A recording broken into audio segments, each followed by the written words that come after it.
एक इंसान है, उसने उसको गोली मार दी। यहाँ पे आप टेंशन मत लो, अब बेटा आप यहाँ पे रहो, हम साथ में। Please ask for help. We don't need. Okay don't worry you okay, you need a water sir. मेरे पति का बच्चा लो। हम बचा देगा, कोई बात नहीं, बेहतर प्लीज भगवान के लिए बचा लो। कश्मीर में एक बार फिर पर्यटकों को निशाना बना करके मारा गया है। कर्नाटक के शिमोगा की रहने वाली पल्लवी के पति को आतंकवादियों ने मार डाला। पल्लवी ने हमलावरों से कहा कि जब मेरे पति को मार दिया तो मुझे भी मार दो, और उनके मुताबिक आतंकवादी ने जवाब दिया कि तुम्हें छोड़ रहा हूं, जाओ मोदी को बता देना। पल्लवी की तरह और भी लोग हैं जिन्होंने आज किसी अपने को खो दिया। ये सभी एक कायराना आतंकवादी हमले का शिकार हुए हैं जिसमें 20 से ज़्यादा लोगों के मारे जाने की आशंका है। आज के शो में हम बात करेंगे पहलगाम टेरर अटैक की। घुड़सवारी कर रहे टूरिस्ट पर 22 अप्रैल की दोपहर आतंकवादियों ने फायर कर दिया। कब क्या कैसे हुआ, भारत की एजेंसियां कैसे रिस्पॉन्ड इस पर कर रही हैं, और उस संगठन की कहानी क्या है जो इस हमले के पीछे माना जा रहा है। आज इसी पर बात अपन है कुलदीप, और आप देखना शुरू कर चुके हैं दी ललन टॉप शो।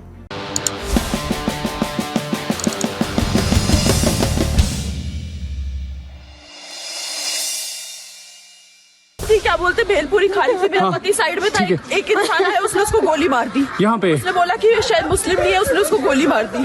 ये जो लोग आपको अभी स्क्रीन पर दिखाई दे रहे हैं वो आज जम्मू कश्मीर के पहलगाम में हुए आतंकी हमले के पीड़ित हैं। दरअसल जम्मू कश्मीर का जो कश्मीर वाला हिस्सा है वहाँ है पहलगाम। आम दिनों में यहाँ भारी संख्या में सैलानी आते हैं बर्फबारी घुड़सवारी का आनंद लेने।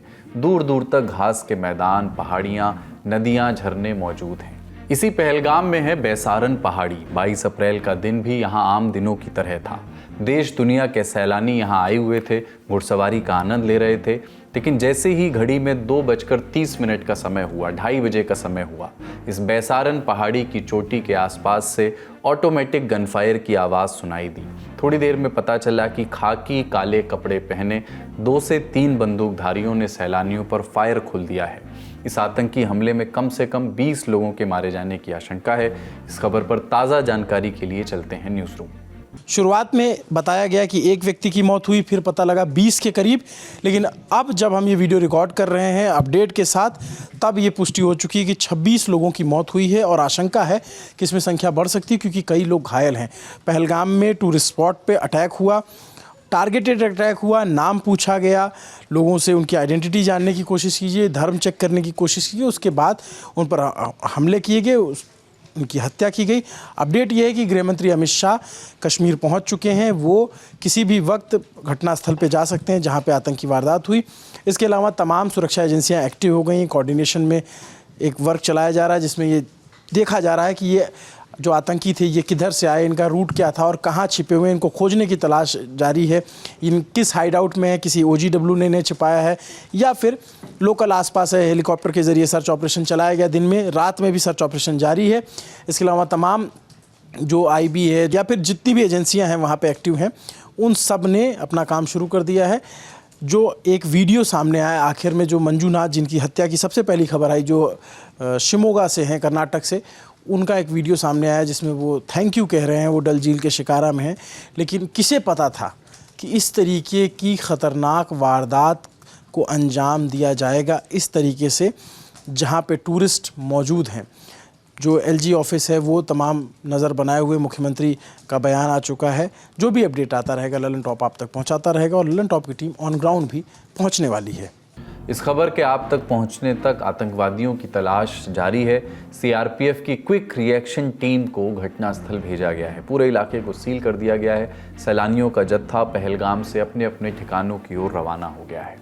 और साथ ही प्रधानमंत्री ने ट्वीट करके इस घटना पर दुख जताया है, पीड़ितों के लिए संवेदना जताई है, और ये भी कहा है कि इसके जो दोषी हैं उन्हें किसी कीमत पर बख्शा नहीं जाएगा। पहलगाम टेरर अटैक को लेकर के प्रतिक्रियाएं आ रही हैं, और भी सूबे के मुख्यमंत्री उमर अब्दुल्ला ने पोस्ट करके मृतकों के परिवार के प्रति संवेदना प्रकट की। उन्होंने लिखा कि इस हमले को अंजाम देने वाले अमानवीय और नफरत से भरे हैं। सूबे के उपराज्यपाल मनोज सिन्हा ने लिखा, पहलगाम में पर्यटकों पर हुए कायरतापूर्ण आतंकवादी हमले की कड़ी निंदा करता हूं। मैं लोगों को विश्वास दिलाता हूं कि इस घिनौने हमले के पीछे जो भी हैं उन्हें बख्शा नहीं जाएगा। जम्मू कश्मीर की पूर्व मुख्यमंत्री और पीपल्स डेमोक्रेटिक पार्टी की प्रमुख महबूबा मुफ्ती ने आतंकवादी हमले को लेकर के पोस्ट किया। उन्होंने कहा कि हमारी संवेदनाएं पीड़ितों और उनके परिवारों के साथ हैं। इस बेमतलब हिंसा का कोई मतलब नहीं होता। ऐसे कृत्यों को किसी भी तरह से सही नहीं ठहराया जा सकता। इंडिया टुडे ने सूत्रों के हवाले से बताया है कि इस हमले में आतंकी संगठन टीआरएफ का हाथ हो सकता है। टीआरएफ यानी द रेजिस्टेंस फ्रंट पाकिस्तान के आतंकी संगठन लश्कर-ए-तैयबा का प्रॉक्सी संगठन है। ज़्यादा जानकारी के लिए न्यूज़ रूम चलते हैं। पहलगाम अटैक में जो इनपुट्स आ रहे हैं, जो इंटेलिजेंस सोर्सेज से जो इनपुट्स आए हैं, मैं उनकी ओर आपका ध्यान दिलाना चाहूँगा। कहा जा रहा है धर्म जो चेक किया गया, नाम पूछा गया लोगों का मारने के पहले, उसका फिज़िकल तौर पर वेरिफिकेशन भी किया गया। लोगों के प्राइवेट पार्ट चेक किए गए कि ताकि उनकी आइडेंटिटी को और इस्टेब्लिश किया जा सके। ये दावे किए जा रहे हैं सूत्रों द्वारा। अब इसका वेरिफिकेशन होना अभी बचा हुआ है और लेवल पे वेरिफिकेशन होने के बाद भी कोई जानकारी पक्की होती है। कहा जा रहा है कि ये टीआरएफ जो द रेजिस्टेंस फोर्स के फाल्कन स्क्वाड से जुड़े हुए हैं। फाल्कन स्क्वाड टीआरएफ दो लश्कर का प्रॉक्सी है, लेकिन फाल्कन स्क्वाड टीआरएफ का वो ग्रुप है जो रिक्रूटमेंट्स करता है और जो आर्म्स प्रोक्योर करता है, यानी जो ग्राउंड वर्क करता है। हाल फिलहाल के बरसों में टीआरएफ ज़्यादा एक्टिव हुआ है जम्मू कश्मीर के रीजन में, ख़ासकर उन इलाकों में जहाँ की टेरेन थोड़ी टफ़ है। उन टेरेन्स पे कॉम्बिंग करना, उन टेरेन्स में एक्टिविटी करना, सर्च ऑपरेशन चलाना हमेशा से कठिन रहा है। और टीआरएफ में हाल फिलहाल के बरसों में बीते सालों की तुलना में, जैसे बीते समय आम कश्मीरी युवा कुछ पैसों के चलते, कुछ पैसों के लिए बंदूक लेके वहाँ चले जाते थे, लेकिन टीआरएफ में हाल फिलहाल के वर्षों में पाकिस्तान से ट्रेंड लोगों की भर्ती की जा रही है। ट्रेंड लोगों की भर्ती और उन कश्मीरी युवाओं की भर्ती में एक अंतर होता है। कश्मीरी युवा जो होता है वो बस्ट फायर खोलता है, तेज़ी से कई राउंड्स फायर करता है, लेकिन जो टीआरएफ के नए ट्रेंड सोल्जर्स आ रहे हैं जो उनके अपने आउटफिट में, वो टारगेटेड फायरिंग करते हैं, लोगों को चुन चुन कर मारना जिसको कहते हैं आम भाषा में, वो वैसे किस्म के हमले करते हैं, सोफिस्टिकेटेड किस्म के हमले करते हैं। वो गुरिल्ला वॉरफेयर में थोड़े अभ्यस्त होते हैं। इस वजह से ही हाल फिलहाल के बरसों में पैरा एसएफ की कुछ यूनिट्स के भी जो कमांडोज़ हैं, जो सोल्जर्स हैं, वो भी टीआरएफ के निशाने पे आए हैं। और हालांकि टीआरएफ की बड़ी कार्रवाई में टीआरएफ के लोगों को भी नेस्तनाबूद किया गया है। भारत सरकार ने लश्कर को प्रतिबंधित बैंड संगठनों की सूची में डाल दिया। फिर भी लश्कर देश में कई आतंकी हमलों और निर्दोष लोगों की हत्याओं की कार्रवाई को अंजाम देता रहा। इस टीआरएफ को बनाने चलाने वाला शेख सज्जाद गुल खुद श्रीनगर का रहने वाला है और उसने बेंगलुरु से एमबीए की पढ़ाई की है। एक नज़र टीआरएफ की कहानी पर डालते हैं। साल 1985 में पाकिस्तान के रहने वाले आतंकवादी हाफिज मोहम्मद सईद और जफ़र इकबाल ने मिलकर जमात-उद-दावा की नींव रखी। एजेंडा इस्लाम के सलाफी आंदोलन को आगे बढ़ाना। साल 1986 आतंकी ज़कीउर रहमान लखवी के पास जिहादियों का अपना एक गुट हुआ करता था। लखवी ने उसे हाफिज सईद के जमात में मिला दिया। नए गुट का नाम हुआ मरकज़-उद-दावा अल-इरशाद। साल 1990 अफगानिस्तान के कुनार प्रांत में एक मीटिंग हुई। इस मीटिंग में 1986 में बने मरकज़ से लश्कर-ए-तैयबा का जन्म हुआ। गठन की इस कार्रवाई को अंजाम देने के लिए बहुत सारे पैसों की ज़रूरत थी और ये पैसे की ज़रूरत पूरी हुई अलकायदा प्रमुख ओसामा बिन लादेन की मदद से। उसने हाफिज सईद, जफ़र इकबाल और लखवी को पैसा खिलाया ताकि लश्कर का काम पूरा हो सके। लश्कर का एजेंडा कश्मीर को भारत से अलग करना, इसलिए लश्कर के अधिकतर ऑपरेशन जम्मू कश्मीर पर केंद्रित रहे। 1992 से लश्कर-ए-तैयबा की जम्मू कश्मीर में एक्टिविटी शुरू हुई।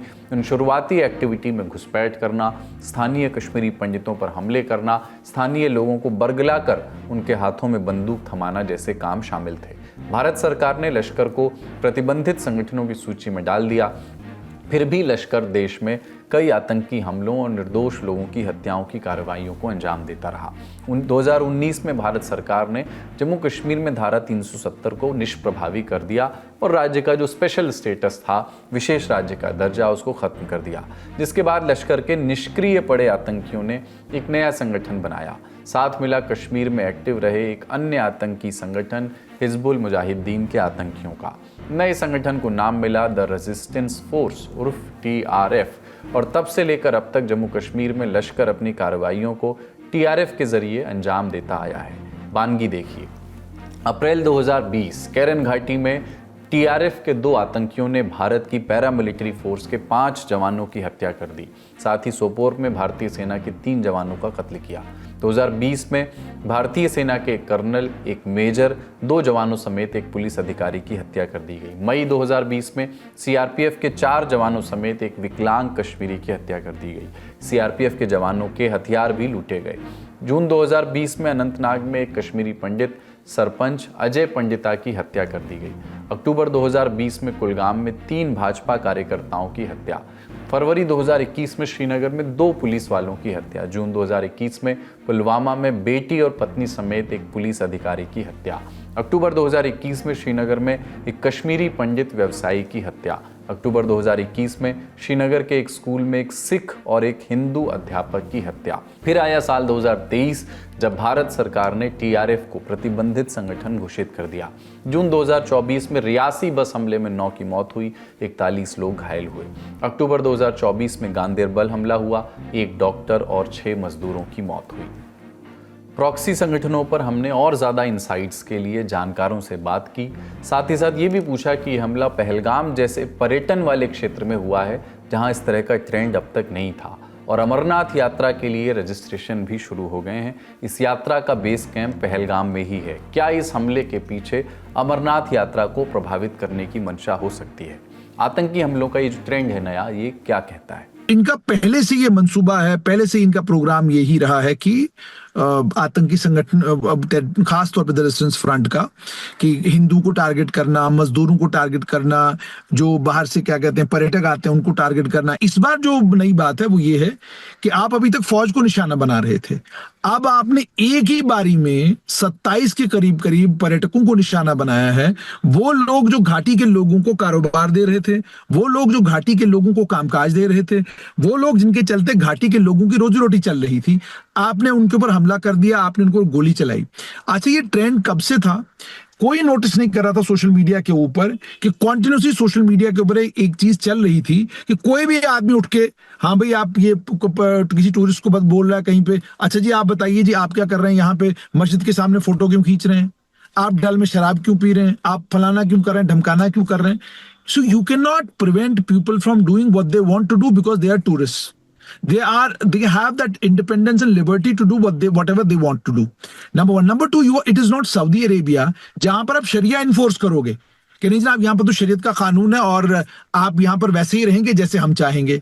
आप वो भी नहीं कर सकते। इंटेलिजेंस फेलियर का जहां तक ताल्लुक है, you could have called it an intelligence failure अगर आपके पास इनपुट आया होता और आपने इनपुट पर काम नहीं किया होता।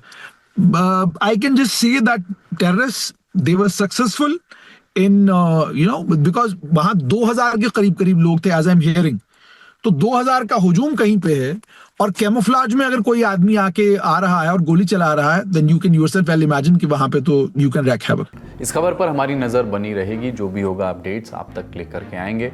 बड़ी खबर यहीं तक, अब सुर्खियों की बारी। बेंगलुरु रोड रेज मामले में नया अपडेट आया है। 21 अप्रैल को भारतीय वायुसेना के अधिकारी शिलादित्य बोस ने अपने ऊपर हमले का दावा किया था, लेकिन पुलिस जांच में मामला पलटता नजर आ रहा है। पुलिस ने अब शिलादित्य बोस के खिलाफ बीएनएस की कई धाराओं में मामला दर्ज किया है। धाराएं हैं 109 उकसाना, 115/2 गंभीर चोट पहुंचाने का प्रयास करना, 304 छीना झपटी, 324 जानबूझकर चोट पहुंचाना, 352 हमला या आपराधिक बल शामिल है। दरअसल 21 अप्रैल के दिन शिलादित्य बोस का एक कॉल सेंटर में काम करने वाले विकास कुमार के साथ सड़क पर झगड़ा हो गया था। घटना बेंगलुरु के सीवी रमन नगर के पास हुई। शिलादित्य ने मारपीट की घटना के बाद 2 वीडियो सोशल मीडिया पर डाले, जिसमें वो कह रहे हैं कि मैं अपनी पत्नी के साथ कार में था, तभी मेरी कार एक बाइक सवार के पास से निकली। उसने कन्नड़ भाषा में गालियां देना शुरू किया। इस व्यक्ति ने मेरी कार पर डीआरडीओ का स्टिकर देखा। डीआरडीओ यानी defence research and development organisation, जो भारत सरकार की रक्षा मंत्रालय का अनुसंधान और विकास विंग है। स्टिकर देखते ही वो गुस्से में आ गया। उसने कहा कि तुम डीआरडीओ के लोग हो। ये बोलते ही उसने मेरी पत्नी को गाली दी। मुझे बर्दाश्त नहीं हुआ तो मैं अपनी कार से बाहर निकला। मेरे निकलते ही बाइक सवार व्यक्ति ने मेरी माथे पर चाबी मार दी और खून बहने लगा। शिलादित्य की शिकायत के आधार पर पुलिस ने विकास को गिरफ्तार किया, उससे पूछताछ हुई, लेकिन कुछ घंटे बाद घटना का सीसीटीवी फुटेज सामने आया। पुलिस ने आसपास के लोगों से भी पूछताछ की। जांच में पता चला कि शिलादित्य ने विकास के साथ हाथापाई की थी। पुलिस ने विकास कुमार की शिकायत पर व्यापनहल्ली पुलिस स्टेशन में विंग कमांडर बोस के खिलाफ काउंटर एफआईआर दर्ज की है। विकास ने अपनी शिकायत में कहा कि विंग कमांडर ने उनकी बाइक को एक तरफ फेंक दिया, उनका फ़ोन तोड़ दिया और धमकी दी कि मैं वायुसेना अधिकारी हूं, मेरे साथ खेल मत खेलो।